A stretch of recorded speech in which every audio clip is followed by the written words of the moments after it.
Deutéronome au chapitre 30, et nous lisons tout le chapitre.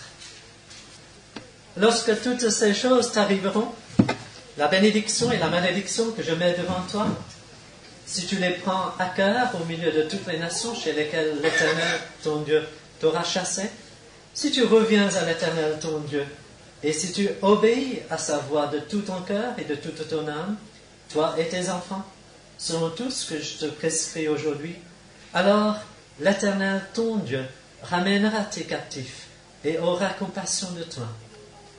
Il te rassemblera encore du milieu de tous les peuples chez lesquels l'Éternel, ton Dieu, t'aura dispersé. Quand tu seras exilé à l'autre extrémité du ciel, l'Éternel, ton Dieu, te rassemblera de là, et c'est là qu'il t'ira chercher. L'Éternel, ton Dieu, te ramènera dans le pays que possédaient tes pères, et tu le posséderas. Il te fera du bien, et te rendra plus nombreux que tes pères. L'Éternel, ton Dieu, circoncira ton cœur et le cœur de ta postérité, et tu aimeras l'Éternel, ton Dieu, de tout ton cœur, de toute ton âme, afin que tu vives. L'Éternel, ton Dieu, fera tomber toutes ces malédictions sur tes ennemis, sur ceux qui t'auront haï et persécuté. Et toi, tu reviendras à l'Éternel, tu obéiras à sa voix, et tu mettras en pratique tous ces commandements que je te prescris aujourd'hui. L'Éternel, ton Dieu, te comblera de bien en faisant prospérer tout le travail de tes mains, le fruit de tes entrailles, le fruit de tes troupeaux et le fruit de ton sol. Car l'Éternel prendra de nouveau plaisir à ton bonheur, comme il prenait plaisir à celui de tes pères, lorsque tu obéiras à la voix de l'Éternel, ton Dieu, en observant ses commandements et ses ordres écrits dans ce livre de la loi, lorsque tu reviendras à l'Éternel, ton Dieu, de tout ton cœur et de toute ton âme. Ce commandement que je te prescris aujourd'hui n'est certainement point au-dessus de tes forces et hors de ta portée. Il n'est pas dans le ciel pour que tu dises, qui montera pour nous au ciel et nous l'ira chercher, qui nous le fera entendre afin que nous le mettions en pratique. Il n'est pas de l'autre côté de la mer pour que tu dises, qui passera pour nous de l'autre côté de la mer et nous l'ira chercher, qui nous le fera entendre afin que nous le mettions en pratique. C'est une chose au contraire qui est tout près de toi, dans ta bouche et dans ton cœur, afin que tu la mettes en pratique. Vois, je mets aujourd'hui devant toi la vie et le bien, la mort et le mal. Car je te prescris aujourd'hui d'aimer l'Éternel, ton Dieu, de marcher dans ses voies et d'observer ses commandements, ses lois et ses ordonnances, afin que tu vives et que tu multiplies, et que l'Éternel, ton Dieu, te bénisse dans le pays dont tu vas entrer en possession. Mais si ton cœur se détourne, si tu n'obéis point, et si tu te laisses entraîner à te prosterner devant d'autres dieux, à les servir, je vous déclare aujourd'hui que vous périrez, que vous ne prolongerez point vos jours dans le pays dont vous allez entrer en possession, après avoir passé le Jourdain. J'en prends aujourd'hui à témoin contre vous le ciel et la terre. J'ai mis devant toi la vie et la mort, la bénédiction et la malédiction.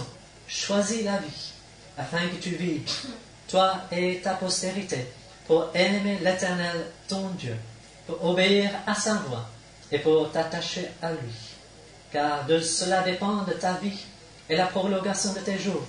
Et c'est ainsi que tu pourras demeurer dans le pays que l'Éternel a juré de donner à tes pères, Abraham, Isaac et Jacob. Nous avançons rapidement donc dans notre survol de l'Ancien Testament et nous sommes déjà donc à la fin du livre du Deutéronome. Je vous avais promis qu'on ira plus vite si nous voulons terminer dans un temps convenable toute la Bible. Il faut qu'on passe sous silence de grandes parties de la parole de Dieu. Je pense que nous reviendrons dans le Pentateuque encore une fois pour voir l'exemple de Moïse dimanche prochain. Mais j'aimerais vous rappeler, j'aimerais méditer ce matin ce discours, ce dernier discours de Moïse qu'il donne au peuple d'Israël qui se trouve sur le seuil de la terre promise. Moïse sait qu'ils ont devant eux une vie qui sera toute différente de ce qu'ils ont vécu jusqu'ici. Alors, il profite pour leur rappeler leur privilège, surtout les versets 11, la deuxième partie de ce chapitre. Il leur rappelle leur privilège d'avoir ce commandement, ce livre, la parole de Dieu avec eux. Il leur rappelle ce privilège et il les exhorte à s'en servir, à méditer cette parole, comme il devait répéter à Josué au premier chapitre du livre de Josué, au versets 7 et 8. Fortifie-toi seulement et bon courage en agissant fidèlement selon toute la loi que Moïse, mon serviteur, c'est Dieu qui lui rappelle, t'a prescrite. Ne t'en détourne ni à droite ni à gauche, afin de réussir dans tout ce que tu entreprendras. Que ce livre de la loi ne s'éloigne point de ta bouche. Médite-le jour et nuit, pour agir fidèlement selon tout ce qui est écrit. Car c'est alors que tu auras du succès dans tes entreprises. C'est alors que tu réussiras. Ce que Dieu fait pour Josué, Moïse fait maintenant pour tout le peuple d'Israël. Il rappelle le grand privilège et l'importance de méditer cette parole, de garder comme un trésor cette parole qu'il leur a donnée. Ils en auraient besoin. Ils allaient connaître des circonstances toutes différentes. Au lieu d'être des nomades habitant dans les tentes, ils allaient former des villes, des villages, des communes. Ils allaient s'installer dans la terre promise selon leur tribu et sur le territoire qui était désigné pour chaque tribu. Ils devaient rencontrer des adversaires, conquérir des villes fortifiées avec de grandes murailles. Ils devraient lutter contre toutes ces tribus cananéennes qui étaient corrompues moralement, parmi lesquelles il y avait aussi des géants, des adversaires redoutables. Il y avait aussi des adversaires à l'extérieur. Ils devaient former une nation sainte au milieu d'autres nations païennes, hostiles à la parole de Dieu, désireux d'habiter aussi ce pays et de chasser les Israélites. Alors Moïse leur rappelle donc leur besoin de garder ce trésor. Vous avez ce commandement, vous avez ce livre, et tout près de vous. Donc, ils le mettent devant le choix, au verset 19. Choisis la vie, afin que tu vives, toi et ta postérité. Et nous aussi, nous trouvons, dans la vie chrétienne, nous sommes appelés à former une nouvelle société. Dieu nous appelle à former une église de Jésus-Christ, une société soumise à notre Seigneur Jésus, désireux de mettre en pratique ses paroles, de le servir, de le suivre. Nous aurons le même combat que ces Israélites d'autrefois, à l'intérieur comme à l'extérieur. Les ennemis les plus dangereux se trouvent sans doute à l'intérieur, comme pour les Israélites. Nous aurons à lutter contre les gens comme Achan, qui agissent comme une cinquième colonne au milieu du peuple. Nous aurons des adversaires acharnés à l'extérieur. Nous aurons besoin donc de garder ce trésor, de nous laisser guider, fortifier, encourager, former, équiper par elle. Alors, la première chose que Moïse fait, la première chose que nous devons nous rappeler, c'est que ce livre que Dieu nous a confié nous rappelle que Dieu est un Dieu d'amour. Moïse le souligne dans ses versets 11 à 14. Ce Dieu qui conduit les Israélites, est un Dieu qui s'occupe d'eux intimement. Ils n'ont pas besoin d'aller chercher au ciel. Ils n'ont pas besoin de parcourir la terre, chercher les commandements de Dieu ou les œuvres de Dieu. Ils n'ont pas besoin de traverser les mers ou de faire de grands sacrifices pour connaître ce Dieu qui les conduit. Il s'est manifesté à eux. Il leur a donné sa parole écrite. Il est intervenu dans leur vie. Il est un Dieu de près, tout près d'eux. Il est un Dieu qui les a bénis. qui leur a montré clairement qu'il s'occupe d'eux, qu'il est un Dieu d'amour. Cet amour s'est manifesté, Moïse leur a rappelé, lorsqu'il a composé le livre de la Genèse, par exemple. Et dans sa façon de conduire son peuple, il manifeste la grandeur de son amour. Il appelle Noé, il fait grâce à Noé. Alors que la terre est corrompue, et les hommes ne pensent qu'aux choses iniques, méchantes, jour après jour. Dieu, dans sa grâce, garde Noé. Il préserve Noé. Il fait sortir, il fait une différence entre Noé et les autres. Il le sanctifie, il l'appelle, il lui donne des instructions, des avertissements pour qu'il construise une arche, pour qu'il puisse connaître Dieu. Dieu intervient dans la vie d'Abraham, citoyen d'une ville païenne, Ur des Chaldéens, adorateur de la lune comme les autres habitants de cette ville, sans doute. Mais Dieu, dans sa grâce, l'appelle, il lui fait entendre sa voix et le conduit, selon ses promesses, vers une terre promise. Il le fait marcher dans cette terre. Et dans sa grâce, il intervient pour cet homme stérile, vieux, de 100 ans. Il lui donne un fils. Pour celui-là, c'est de sa grâce. C'est miraculeusement que Dieu va construire son peuple. C'est miraculeusement que Dieu ajoute à l'Église. C'est dans sa grâce toute-puissante qu'il fait venir des morts, des hommes perdus dans leur péché, et les conduit vers lui-même. Tout vient de sa grâce. Et c'est ce que Moïse rappelle dans ce livre du Deutéronome, chapitre 7, versets 6 et 8. À 8. Car tu es un peuple saint pour l'Éternel ton Dieu. L'Éternel ton Dieu t'a choisi pour que tu fusses un peuple qui lui appartient entre tous les peuples qui sont sur la face de la terre.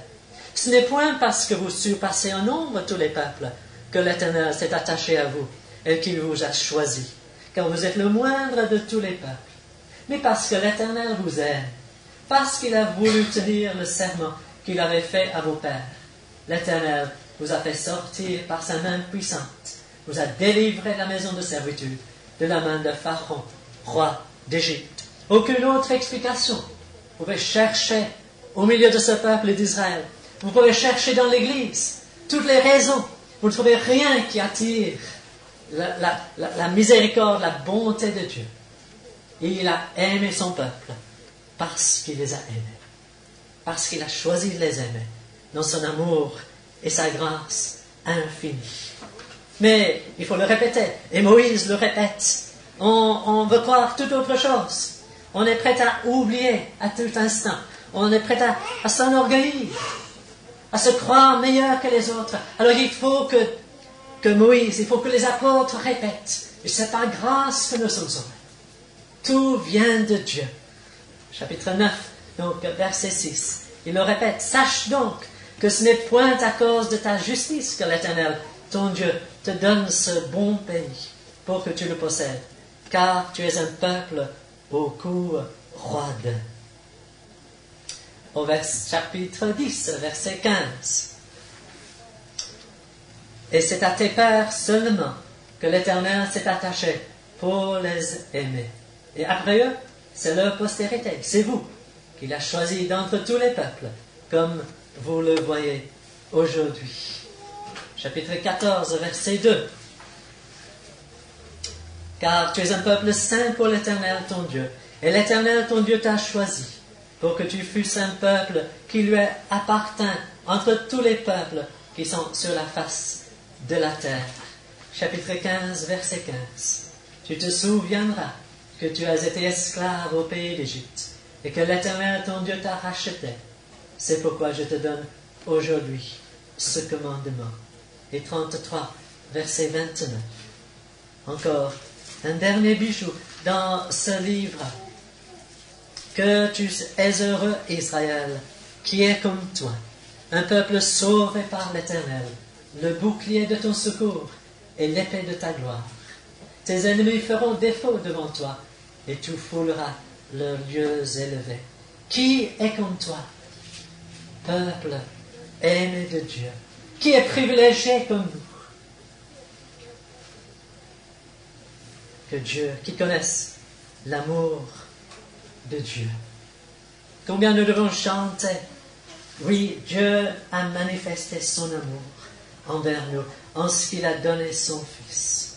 Dieu nous a tant aimés, il a tant aimé l'amour qu'il a donné son Fils, afin que quiconque croit en lui ne périsse point, mais qu'il ait la vie éternelle. Dieu a aimé son peuple, qu'il a donné son Fils. Jésus a aimé ses brebis, qu'il a donné sa vie pour ses brebis. Mais non seulement dans cette parole que Dieu a donnée à son peuple, mais dans les détails qui sont contenus dans cette parole, nous voyons l'amour de Dieu manifesté pour son peuple. Vous avez sans doute souvent lu, peut-être pas souvent lu, mais souvent vous posez la question, pourquoi dans le livre de Lévitique, Deutéronome et Exode aussi, pourquoi y a-t-il tant de lois, tant d'instructions qui concernent tous les détails de la vie, qui concernent notre travail, nos relations avec nos voisins, nos habits, notre nourriture, qui parlent de toute la vie, des esclaves, de la guerre, de la mort. N'est-ce pas? Pour nous montrer que Dieu s'intéresse à tous les domaines de notre existence, à tous les aspects de notre vie. Toute notre vie le concerne. Nous avons une mauvaise habitude de parler, par exemple, de la Sainte Seine. Et pourquoi pas le Saint Culte? Et pourquoi pas les Saintes Corvées, la Sainte Vaisselle? Toute la vie est sainte pour Dieu. Faites toutes choses, c'est le modèle pour lequel... Faites toutes choses pour la gloire de Dieu. Et la Bible nous montre clairement que toutes choses peuvent être des moyens pour nous faire connaître Dieu, pour grandir, pour avancer dans notre communion avec Dieu. Je suis d'accord, la scène est sainte parce que c'est un moyen privilégié que Dieu a donné, mais le culte aussi. Et la communion fraternelle sont des moyens privilégiés qu'il nous a donnés pour le connaître. Mais nous pouvons faire meilleure connaissance avant Dieu en apprenant à faire la vaisselle à sa gloire, à balayer non seulement l'Église, mais aussi notre chambre à sa gloire.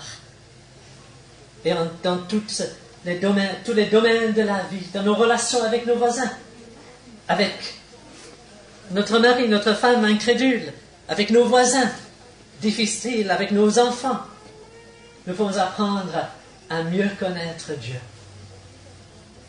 Mais ces lois qui manifestent l'amour de Dieu pour son peuple dans tous les domaines de leur vie. Il y a des lois particulièrement soulignées. Il y a beaucoup de lois qui protègent la vie de la famille. Voilà l'amour de Dieu. Oh, que notre société serait heureuse, plus heureuse, si elle prenait au sérieux les lois que Dieu nous a données dans ses livres. Il nous a dit au chapitre 6, versets 6 et 7, « Ces commandements que je te donne aujourd'hui seront dans ton cœur. Tu les inculqueras à tes enfants. Et tu en parleras quand tu seras dans ta maison, quand tu iras en voyage, quand tu te coucheras et quand tu te lèveras. » Le même chapitre, versets 20 et 21, « Lorsque ton fils te demandera un jour, que signifient ces préceptes, ces lois et ces ordonnances que l'Éternel, notre Dieu, vous a prescrits, tu diras à ton fils, nous étions esclaves de Pharaon en Égypte. Et l'Éternel nous a fait sortir de l'Égypte par sa main puissante. » Parce que ton fils te demande. Il faut qu'il voit nos symboles, nos images. Il faut qu'ils assistent à la scène. Je sais que je devrais donner l'exemple. Le problème, c'est que notre salle est petite.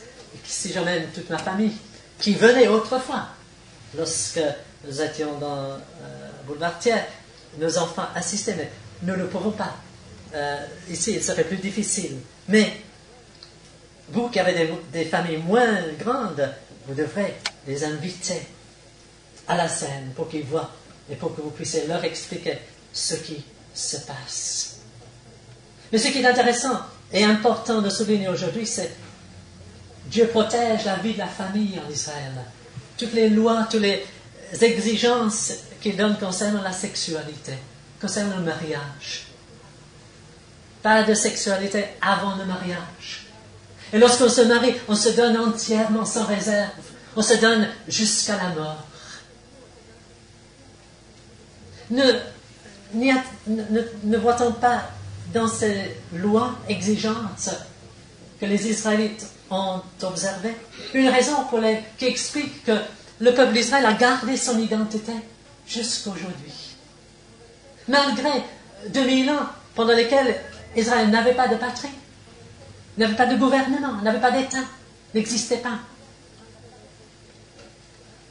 Malgré leurs exils, malgré tout autre défaut et défaillance, ils avaient des lois concernant la famille, qui protégeaient la famille, qui étaient strictes. Et si nous voulons vivre heureux, nous devons suivre leur exemple. Dieu, dans son amour, nous a dit clairement la place et l'importance du mariage. Sachons l'écouter pour notre bonheur. Mais d'autres lois que Dieu a données à son peuple concernent les faibles, les pauvres, les veuves, les orphelins, les étrangers. Et combien le peuple d'Israël devrait s'efforcer de manifester la compassion et la miséricorde. Comme il est dit au chapitre 24, verset 10. Si tu fais à ton prochain un prêt quelconque, tu n'entreras point dans sa maison pour te saisir de son gage. Tu resteras dehors. Et celui à qui tu fais le prêt t'apportera le gage d'or. Si cet homme est pauvre, tu ne te coucheras point en retenant son gage. Tu le lui rendras au coucher du soleil, afin qu'il couche dans son vêtement et qu'il te bénisse. Et cela te sera imputé à justice devant l'Éternel. Tu n'opprimeras point le mercenaire, pauvre et indigent, qu'il soit l'un de tes frères ou l'un des étrangers demeurant dans ton pays. Tu lui donneras le salaire de sa journée avant le coucher du soleil, car il est pauvre et lui tarde de le recevoir. Sans cela, il créerait à l'Éternel contre toi et tu te chargerais d'un péché.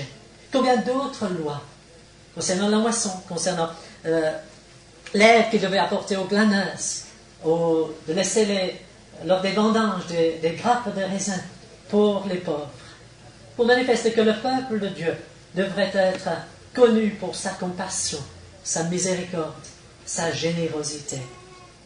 Et combien nous, en tant qu'Église, nous devons nous rappeler que nous devons former une telle société. Dieu nous appelle à le glorifier dans tous les domaines de notre vie. Les épîtres sont claires. Vous connaissez par exemple l'épître aux Éphésiens au chapitre 5. À partir du verset 22, l'apôtre parle du mariage. Femmes, soyez soumises à vos maris. Et maris, aimez vos femmes comme Christ a aimé l'Église. Nos rapports avec nos enfants. Enfants, obéissez à vos parents. Et vous, pères, n'héritez pas vos enfants. En tant qu'ouvriers, obéissez à vos maîtres. En tant que maîtres, nous devons agir de même à leur égard. Et abstenez-vous de menaces, sachant que le maître est le vôtre et dans les cieux. Dans tous les domaines de notre vie, mais surtout dans l'Église. Avant de dire toutes ces choses, l'apôtre Paul dit que dans l'Église, soyez, au contraire, dit-il, remplis de l'Esprit. Entretenez-vous par des psaumes, par des hymnes, par des cantiques spirituels, chantant et célébrant de tout votre cœur les louanges du Seigneur. Rendez continuellement grâce pour toutes choses à Dieu le Père, au nom de notre Seigneur Jésus-Christ, vous soumettant les uns aux autres dans la crainte de Christ. Il en a parlé longuement au chapitre 4. Combien l'Église devrait être un lieu où chaque membre se fortifie, se renouvelle, trouve l'aide compatissante, l'aide dont il a besoin pour retourner dans son lieu de travail, au bureau, dans l'atelier, dans la famille. Pour ses frères et sœurs, ses parents sont incrédules. Il devrait trouver dans l'Église la force pour retourner dans ces milieux, vivre à la gloire de Dieu. Dieu est amour. Il nous a montré clairement ce qu'il attend de nous dans tous les domaines de notre vie. Et avec ces exigences si claires, il nous a promis toute la grâce nécessaire pour l'accomplir. Soyez remplis du Saint-Esprit, dit-il. Mais non seulement Dieu nous a montré clairement comment nous devons agir, il nous rappelle sa fidélité. Je vous en ai parlé la semaine dernière.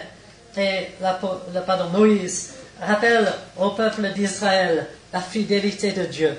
Pour cela, il avait écrit tout le livre de Nombres,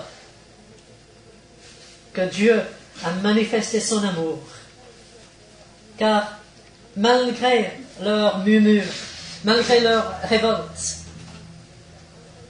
il ne les abandonne pas. Il renouvelle sa compassion, ses grâces. La main continue à tomber. Dieu continue à se manifester au milieu d'eux. Bien sûr, parfois il les châtie. Il agit comme un chirurgien qui doit couper, enlever les membres cancéreux pour que le reste du corps vive. De même, Dieu châtie son peuple. Il retranche du peuple d'Israël des centaines, des milliers parfois de fornicateurs, d'incrédules, d'idolâtres, pour garder son peuple. Mais il le fait dans son amour. Il reste fidèle. Lisez le livre des Nombres. Les révoltes, chapitre 11, chapitre 12, chapitre 14, chapitre 16, chapitre 17, chapitre 20, 21, 25.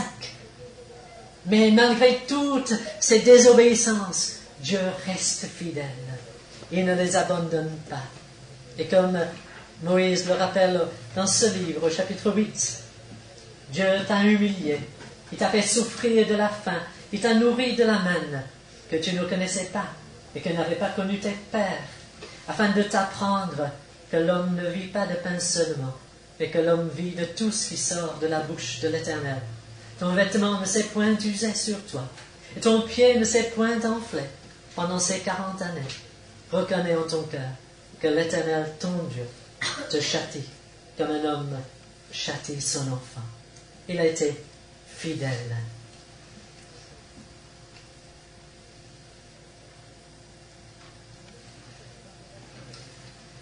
Mais maintenant, c'est dans ces versets 15 et suivants de ce chapitre 30, Moïse met le peuple d'Israël devant le choix. Il leur rappelle leurs privilèges pour souligner leurs responsabilités. Et il leur dit, au verset 19, « J'en prends aujourd'hui à témoin contre vous le ciel et la terre. J'ai mis devant toi la vie et la mort, la bénédiction et la malédiction. Choisis la vie, afin que tu vives, toi et ta postérité, pour aimer l'Éternel ton Dieu, pour obéir à sa voix et pour t'attacher à lui. » Ces privilèges, ce livre que Moïse leur donne, n'a pas été donné pour satisfaire leur curiosité. Il ne donne pas ces choses pour qu'ils meublent quelques heures creuses pendant la semaine. Ce livre que vous avez, la parole de Dieu, tellement augmentée, tellement complétée, avec les psaumes, avec les livres des prophètes, avec le Nouveau Testament, avec la vie, la description de Jésus-Christ et toute la révélation qu'il apportait. Ce livre ne vous a pas été donné pour combler une heure dimanche matin, parce qu'il n'y a rien d'autre à faire. Parce que les magasins sont fermés, les cafés aussi. Vous êtes un peuple privilégié. Non seulement vous connaissez ce que les Israélites connaissaient lorsque Moïse leur parlait ce jour-là, vous connaissez aussi Jésus-Christ. Si Moïse pouvait dire à ce peuple, mais la parole est tout près de vous, on n'a pas besoin d'aller à la lune ou de traverser les océans pour le trouver. À plus forte raison, vous pouvez dire, mais le message de Dieu est clair, est évident. Le Fils de Dieu est venu un homme. Il a vécu une vie sur terre. Il a parlé clairement. Celui qui a le Fils a la vie éternelle. Celui qui n'a pas le Fils est sous la colère de Dieu. Ceux qui croient à la vie éternelle, ceux qui ne croient pas, celui qui désobéit, celui qui reste incrédule, il est sous la colère de Dieu. Le jugement de Dieu tombe sur lui déjà. Le message de Dieu, de Jésus-Christ, est clair. Il est clairement démontré qu'il est le seul qui a vécu une vie parfaite. Lisez les évangiles. Personne ne peut trouver de péché en lui. Personne n'ose le condamner, l'accuser. Il faut appeler de faux témoins. Il faut qu'ils inventent des histoires qui déforment les paroles de Christ pour avoir quelque chose contre lui. Et qui d'entre nous oserait prétendre être juste comme lui? Non, il est le seul injuste. Il est le seul qui soit mort pour nos péchés et qui est ressuscité. Il est le seul qui est monté au ciel. Le message est clair. Jésus-Christ est le seul sauveur qui répond à nos besoins de pécheurs. Le message est clair. Tout près de nous, dit Moïse, dit l'apôtre Paul aussi. Il nous rappelle ces choses donc. Il nous les rappelle personnellement. C'est à toi que je parle, dit Dieu. Je mets aujourd'hui devant toi la vie et le bien, la mort et le mal. Dieu nous connaît personnellement, intimement. Il nous appelle individuellement. Il intervient dans nos vies selon sa sagesse. Pour les uns, il les frappe, il les avertit par la maladie, par les déceptions, par les souffrances dans leur propre vie, dans leur famille peut-être, dans leur lieu de travail.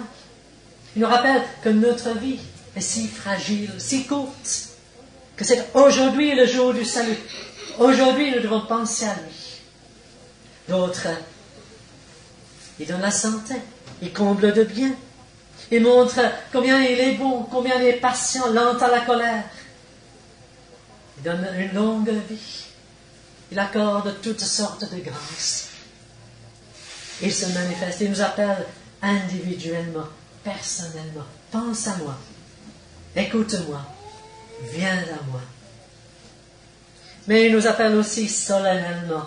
Là, Moïse dit au verset 19, j'en prends aujourd'hui à témoin, contre vous le ciel et la terre. Dieu est au ciel. Il voit tout ce qui se passe. Il entend tout ce que vous entendez. Et au jour du jugement, vous ne pourrez pas dire, mais je n'ai jamais entendu l'évangile. Dieu sera là comme témoin. Mais aussi les pierres, ceux qui sont là sont des témoins. Et ces pierres, chaque fois que vous passez devant cette maison, vous devrez penser, mais c'est là que j'entends l'évangile. C'est là qu'on m'explique, qu'on s'efforce de m'expliquer la parole de Dieu. C'est là que Dieu me parle. Tant de témoins qui, au jour du jugement, se lèveront pour rappeler vos privilèges. Et Dieu vous appelle donc. Dieu vous met devant votre choix ce matin. Choisis la vie afin que tu vives, toi et ta postérité. C'est-à-dire, Moïse le rappelle qu'il ne suffit pas d'avoir ces privilèges. Il ne suffit pas d'être sorti de l'Égypte comme ils étaient. Ils étaient enfants à l'époque, mais ils avaient participé à la Pâque. Ils avaient traversé la mer Rouge. Ils avaient vu mourir les Égyptiens sous les eaux de la mer. Ils avaient bu l'eau qui a jailli miraculeusement des rochers. Ils avaient mangé pendant 40 années la manne donnée miraculeusement du ciel. Ils allaient traverser miraculeusement le Jourdain. Mais avec tous ces privilèges, cela ne suffit pas. Qui savait que dans leur cœur, il n'y avait pas encore l'incrédulité et qu'à la première difficulté, à la première épreuve, ils allaient désobéir, ils allaient retourner en Égypte, ils allaient abandonner l'Éternel. Qui savait? Alors Moïse leur dit, mais choisis. Il les met devant le choix. Et il leur dit clairement dans ce livre qu'ils devaient aimer Dieu. Choisis la vie pour aimer l'Éternel ton Dieu, pour obéir à sa voix, pour t'attacher à lui. Aimer Dieu. Mais qu'est-ce que ça veut dire, aimer Dieu? Est-ce que ça veut dire venir 1 heure par semaine au culte? Est-ce que ça veut dire lire la petite feuille de calendrier chaque jour? Qu'est-ce que ça veut dire, aimer Dieu? Moïse nous dit clairement dans ce livre. Lisez-le au chapitre 8, verset 2 par exemple. Il nous dit ce que aimer veut dire. Souviens-toi de tout le chemin que l'Éternel ton Dieu t'a fait faire pendant ces 40 années dans le désert. Souviens-toi. Et versets 17 et 18 du même chapitre. Garde-toi de dire en ton cœur, ma force et la puissance de mes mains m'ont acquis ces richesses. Souviens-toi de l'Éternel ton Dieu, car c'est lui qui te donnera de la force pour les acquérir. 11, versets 2 à 7. Reconnaissez aujourd'hui ce que l'on pu connaître et voir vos enfants, les châtiments de l'Éternel votre Dieu, sa grandeur, sa main forte et son bras étendu, ses signes et ses actes qu'il a accomplis au milieu de l'Égypte contre Pharaon, roi d'Égypte, et contre tout son pays. Reconnaissez ce qu'il a fait à l'armée d'Égypte, à ses chevaux, à ses chars, comment il a fait couler sur eux les eaux de la mer Rouge, lorsqu'il vous poursuivait et les a détruits pour toujours, ce qu'il vous a fait dans le désert, jusqu'à votre arrivée en ce lieu, ce qu'il a fait à Dathan et à Abiram, fils d'Eliab, fils de Ruben, comment la terre ouvrit sa bouche et les engloutit, avec leurs maisons et leurs tentes, tout ce qui était à leur suite au milieu de tout Israël. Car vos yeux ont vu toutes les grandes choses que l'Éternel a faites. Souviens-toi de ce que l'Éternel a fait. Faites un effort pour vous rappeler ces choses. Chapitre 18.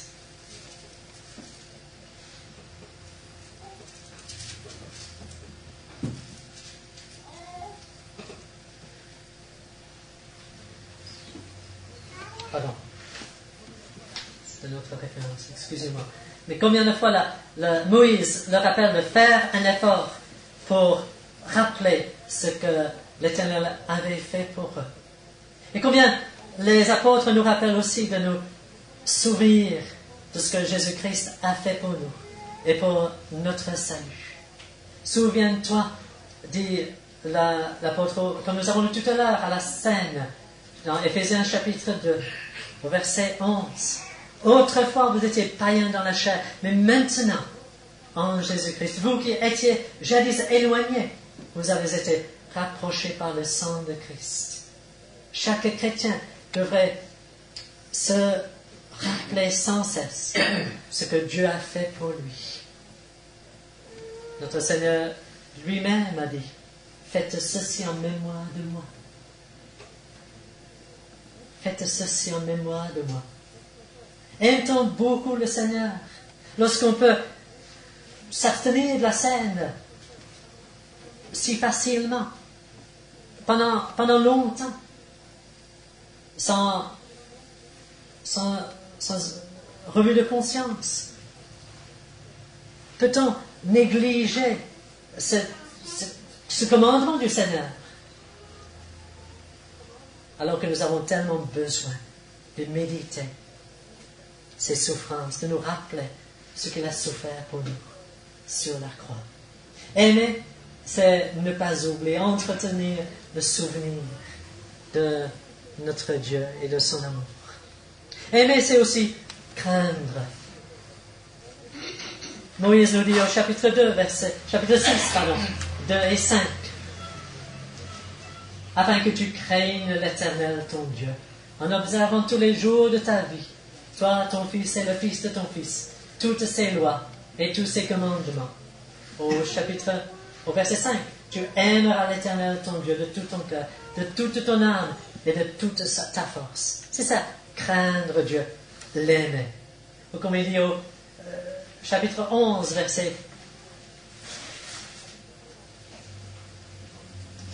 chapitre 8, verset 3 à 6. Il t'a humilié. Il t'a fait souffrir. Il t'a éduqué comme on éduque un enfant. Aimer Dieu, c'est se laisser éduquer par lui. C'est écouter ses menaces. Et il en donne dans ce livre. Il prononce au chapitre 8 53 versets de menaces, de malédictions pour avertir son peuple. Et le Seigneur Jésus fait exactement la même chose dans les évangiles. Ce n'est pas celui qui dit Seigneur, Seigneur, qui entrera dans le royaume des cieux, dit-il. Combien les gens viendront de l'Orient et de l'Occident pour s'asseoir dans le royaume de Dieu. Mais les fils du royaume seront dans les ténèbres et le châtiment éternel.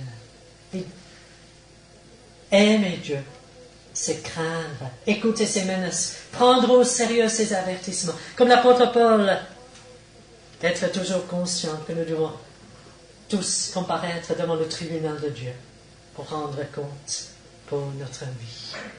Aimer, c'est craindre. Aimer, c'est obéir. C'est ce que Moïse dit si clairement dans ce verset 20. Pour obéir à sa voix et pour t'attacher à lui. C'est ce qu'il a répété tout au long de ce livre, chapitre 11, verset 13.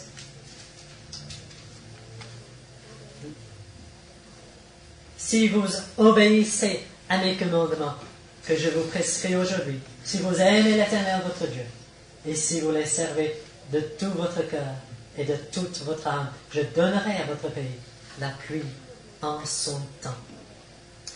Bien sûr, les hommes pécheurs ont toujours pensé que les sacrifices, ça pourrait servir comme l'obéissance. Mais vous connaissez vos Bibles assez bien pour vous rappeler ce que le prophète Samuel a dit à Saul, le roi Saul, qui pensait offrir beaucoup de sacrifices à l'Éternel, beaucoup d'animaux qu'il avait remportés comme butin contre Amalek. Et le prophète doit lui rappeler, mais Saul, l'obéissance vaut mieux que le sacrifice. Combien nous tombons dans ce même piège. On fait toutes sortes de choses. On est prêt à se priver de toutes sortes de privilèges, faire toutes sortes de sacrifices, sauf obéir. Mais Jésus l'a dit si clairement. Jean 14, combien de fois, si vous m'aimez, vous garderez mes commandements. Celui qui m'aime garde mes commandements. Celui qui ne m'aime pas ne garde point mes paroles. Aimer, c'est obéir. C'est le but de l'Évangile. C'est le but de la foi, dit l'apôtre Paul. Il a été appelé, dit-il aux Romains, au premier chapitre et au dernier chapitre de cet épître, pour amener à l'obéissance de la foi. La vraie foi est une foi obéissante. Le vrai chrétien, c'est celui qui dit et qui continue à dire, comme Saul de Tarse, lorsqu'il a été arrêté sur le chemin de Damas, « Seigneur, que veux-tu que je fasse ?» Aimer, c'est obéir. Voilà donc, la parole de Dieu nous rappelle ce matin que nous sommes devant un choix, que la seule vraie preuve que nous avons la foi, que nous connaissons Jésus-Christ comme notre Sauveur, c'est que nous obéissons. C'est que nous mettons en pratique sa parole. Que Dieu nous aide donc. Que Dieu nous aide. Nous allons chanter pour terminer. Un cantique est une réponse à cet appel du Seigneur. 323. Seigneur, à ton regard de flamme, rien n'est couvert, rien n'est caché. Qu'il pénètre au fond de notre âme et qu'il juge en nous le péché. Qu'il juge le péché. 323.